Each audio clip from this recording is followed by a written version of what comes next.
Beauty മാഷിയാണ്. നമ്മൾ ചാനലിൽ 2-3 ദിവസമായി വീഡിയോ ഇട്ടിട്ട്.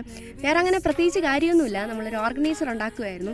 അപ്പം ഇന്നലെയും പിന്നെ മെനഞ്ഞാന്നും രാത്രിയൊക്കെ അതിന് വേണ്ടി മെനക്കിട്ടു. അപ്പോൾ അതുകൊണ്ടാണ് ഇന്നലെ വീഡിയോയും ഒന്നും ഇടാൻ പറ്റാത്തത്. ഷോർട്സ് ഞാൻ ഇട്ടില്ലായിരുന്നു, 2 ദിവസമായി. അപ്പോൾ ഇനി എന്തായാലും കണ്ടിന്യൂസ് ആയിട്ട് ഞാൻ ഇടാൻ ശ്രമിക്കാം. അപ്പോൾ ഇന്ന് ഞാൻ എന്തായാലും ഇതിൻ്റെ ഷോർട്സും അതുപോലെ ഈ ലോങ് വീഡിയോയും ഇടുന്നുണ്ട്. അപ്പോൾ എല്ലാവരും എന്തായാലും നമ്മുടെ ഷോർട്സും കൂടെ കണ്ട് സപ്പോർട്ട് ചെയ്യണം. ഞാനൊരു ഓർഗനൈസറാണ് ഈ ഉണ്ടാക്കുന്നത്.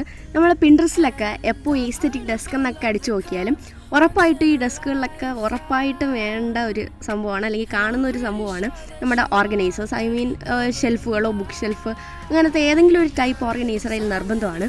അപ്പോൾ അങ്ങനെയൊക്കെ ആകുമ്പോൾ കുറച്ച് ഈസ്തെറ്റിക്സ് വരും. അപ്പോൾ അതുകൊണ്ട് തന്നെ ഇത് ട്രൈ ചെയ്യണമെന്ന് എനിക്ക് ഭയങ്കര ആഗ്രഹമായിരുന്നു. പിന്നെ ഇത് നമ്മൾ വാങ്ങിക്കാനാണെങ്കിൽ എനിക്ക് DIY ചെയ്യുന്നതാണ് കൂടുതൽ ഇഷ്ടം. നമ്മൾ വാങ്ങിച്ചു വയ്ക്കുന്നത് പോലെ അതുപോലെ നമ്മൾ ചെയ്തെടുക്കുമ്പോൾ ആ ഒരു പെർഫെക്ഷനൊക്കെ കിട്ടുമ്പോൾ ഉണ്ടാകുന്ന ഒരു സന്തോഷം എന്ന് പറയുന്നത് വാങ്ങിച്ച് കിട്ടുന്നതിനേക്കാളും കുറച്ച് ബെറ്ററാണെന്നാണ് എനിക്ക് തോന്നുന്നത്. എനിക്ക് പേഴ്സണലി അതാണ് ഇഷ്ടം. അതുകൊണ്ട് തന്നെ ഞാൻ മിക്കവാറും സാധനങ്ങൾ DIY ആണ് ചെയ്യാറ്.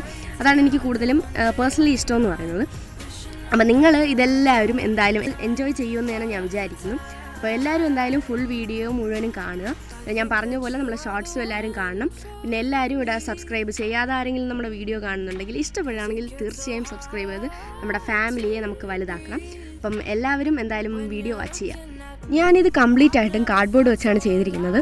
കാർഡ്ബോർഡ് നമുക്ക് എല്ലാവർക്കും നല്ല സിമ്പിളായിട്ട് കിട്ടുന്ന സാധനമാണ്. അപ്പോൾ എല്ലാവർക്കും എന്തായാലും ഇത് ചെയ്യാൻ പറ്റും.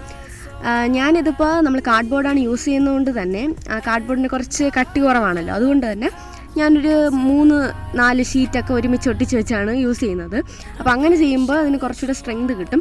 അപ്പോൾ നമുക്കിതിൻ്റെ ഓർഗനൈസർ ആക്കിയിട്ട് മുകളിൽ സാധനമൊക്കെ വയ്ക്കുമ്പോൾ സ്റ്റെബിലിറ്റി ഉണ്ടാവാനും അതുപോലെ ഇതൊന്നും വീഴാതിരിക്കാനും വേണ്ടിയിട്ടാണ് ഇങ്ങനെ ചെയ്യുന്നത്. അപ്പം ഈ ഒരു സ്റ്റെപ്പ് എന്തായാലും മാൻഡേറ്ററി ആണ്, ഇത് ചെയ്തേ പറ്റൂ. ഇല്ലെങ്കിൽ ഉറപ്പാണ് നമ്മുടെ ഓർഗനൈസർ ലാസ്റ്റ് അങ്ങനെ പെർഫെക്ഷനിൽ കിട്ടത്തില്ല. ഇതിൽ ഞാൻ എടുത്തിരിക്കുന്ന സെയിം മെഷേഴ്സ് എടുത്ത് ഉണ്ടാക്കിയാൽ മതി, കാരണം അത് തന്നെ ഏകദേശം നല്ലൊരു വലുപ്പത്തിൽ കിട്ടും. ഡെസ്കിൽ ഒരുപാട് സ്ഥലം കുറച്ച് സേവ് ചെയ്യാൻ വേണ്ടിയിട്ടാണ് ഞാൻ ചെയ്യുന്നത്. അപ്പോൾ ഒരുപാട് ഇങ്ങ് ഫ്രണ്ടിലോട്ട് വരാതിരിക്കണം, അതുകൊണ്ടാണ് ഞാൻ ഈ ഒരു സൈസിൽ എടുത്തിരിക്കുന്നത്. അപ്പം ഞാനിതുപോലെ ഈ ഒരു സ്ട്രോസ് ഇതിൽ ഒട്ടിച്ചു കൊടുക്കുന്നത് എന്താണെന്ന് പറഞ്ഞാൽ കുറച്ചുകൂടെ ആ ഒരു ഇത് നമ്മൾ ആ സാധനങ്ങൾ വയ്ക്കുന്ന ആ ഒരു ഷെൽഫാണ്, ആ ഒരു സ്പേസാണ് ഈ ഒരു കാർഡ്ബോർഡ് എന്ന് പറയുന്നത്.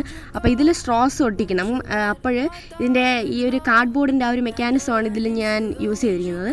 നമ്മൾ സ്ട്രോസ് ഒട്ടിച്ച് കൊടുക്കുമ്പോൾ ഇതിൻ്റെ അകത്തൂടെ ഈ ഒരു എയർ ഫ്ലോയും കൂടെ വരും. അപ്പോൾ അതിൻ്റെല്ലോ എന്ന് പറഞ്ഞൊരു ഇതുള്ളതുകൊണ്ട് ഞാൻ പിന്നെ ഫ്ലെക്സ് ക്യൂക്കും കൂടെ യൂസ് ചെയ്തിട്ടുണ്ട്.